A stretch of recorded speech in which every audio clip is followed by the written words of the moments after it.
विश्व हिंदू परिषद रत्नागिरी ने बांग्लादेश में हिंदुओं पर हो रहे अत्याचार के खिलाफ जय स्तंभ चौक में धरना दिया। प्रदर्शनकारियों ने केंद्र सरकार से बांग्लादेश में हिंदू, बौद्ध और जनजातियों के खिलाफ अत्याचार को रोकने के लिए तत्काल कदम उठाने की मांग की।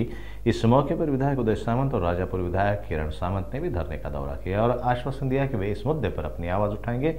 बड़ी संख्या में स्थानीय निवासी इस धरने में शामिल हुए। शेवटी प्रत्येक धर्माच्या माणसाला प्रत्येकाच्या धर्माबद्दल अभिमान असतो, तसा आपल्याला देखील हिंदू म्हणून आपल्या धर्माचा अभिमान आहे। आणि म्हणून एखादी गोष्ट जर पटत नसेल तर लोकशाहीच्या माध्यमातून काही गोष्टी सांगायच्या असतात, परंतु ज्या पद्धतीने बांगलादेशमध्ये आपल्या भारतातल्या सगळ्याच अल्पसंख्याकांवर जो अत्याचार होतोय तो खरोखरच निषेध करण्यासारखा आहे। आणि या आंदोलनामध्ये अजून एक सप्रे साहेब मला इथे सांगितलं पाहिजे, काल जो कर्नाटकमध्ये एक प्रकार घडला तो देखील निंदनीय आहे। केंद्र सरकारनं सीमा भागातल्या लोकांसाठी काय निर्णय घ्यायचा आहे केंद्र सरकार ठरवेल, सुप्रीम कोर्ट देखील ठरवेल, परंतु काल कर्नाटकच्या काँग्रेस सरकारमधल्या काही मंत्र्यांनी पुन्हा एकदा स्वातंत्र्यवीर सावरकरांचा अपमान केला, त्याचा देखील मी जाहीरपणाने निषेध करतो। कारण स्वातंत्र्यवीर सावरकरांचं आणि रत्नागिरीचं नातं हे अतूट असं आहे।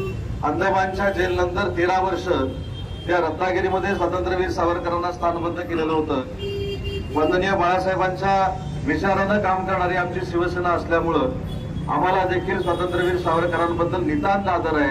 आणि अशा व्यक्तीचा अपमान करणाऱ्या कर्नाटकच्या केंद्र सरकारचा राज्य सरकारचा देखील या आंदोलनाच्या निमित्तानं मी निषेध करतो। आणि मी देखील स्वतः महाराष्ट्र एकीकरण समितीच्या लोकांची चर्चा केली। मी स्वतः 2 ते 3 दिवसामध्ये स्वतः बेळगावला जाणार आहे आणि महाराष्ट्र एकीकरण समितीच्या सगळ्या पदाधिकाऱ्यांशी महाराष्ट्राच्या वतीनं मी स्वतः चर्चा करणार आहे। आणि म्हणून मला असं वाटतं की हे आंदोलन जे आहे हे बांगलादेशच्या हिंदू धर्माच्या लोकांच्या अस्तित्वाचं आंदोलन नाही, तर आपल्या देखील अस्तित्वाचं आंदोलन आहे। आणि म्हणून या आंदोलनाला शिवसेनेने देखील पाठिंबा दिलेला आहे। शिवसेनेच्या वतीनं मी इथल्या माझ्या सर्व सहकाऱ्यांना शब्द देतो की ज्या वेळी असा प्रसंग निर्माण होईल ते विश्व हिंदू परिषद असेल, संघ असेल, या सगळ्यांबरोबर शिवसेना तुमच्या सोबत ठामपणाने उभी राहील हा देखील शब्द देतो। आणि भविष्यामध्ये ज्या ठिकाणी अशा अडचणी निर्माण होतील त्या अडचणी दूर करण्यासाठी मी असेल, माझे बंधू आमदार किरण सामंत असतील, शिवसेनेचे निवडून आलेले जिल्ह्यातले सगळे आमदार असतील आणि महाराष्ट्रातले सगळे आमदार असतील, आम्ही तुमच्या सोबत आहोत हा शब्द या आंदोलनाच्या निमित्तानं देतो। आणि या प्रवृत्तीचा पुन्हा एकदा निषेध करतो आणि पुन्हा एकदा केंद्र सरकारला विनंती करतो की ज्या पद्धतीनं पाकिस्तानची परिस्थिती भारत देशाच्या केंद्र सरकारनं केलेली आहे तशीच परिस्थिती या बांगलादेशच्या सरकारची करावी ही आमची सगळ्यांची मागणी आहे। एवढं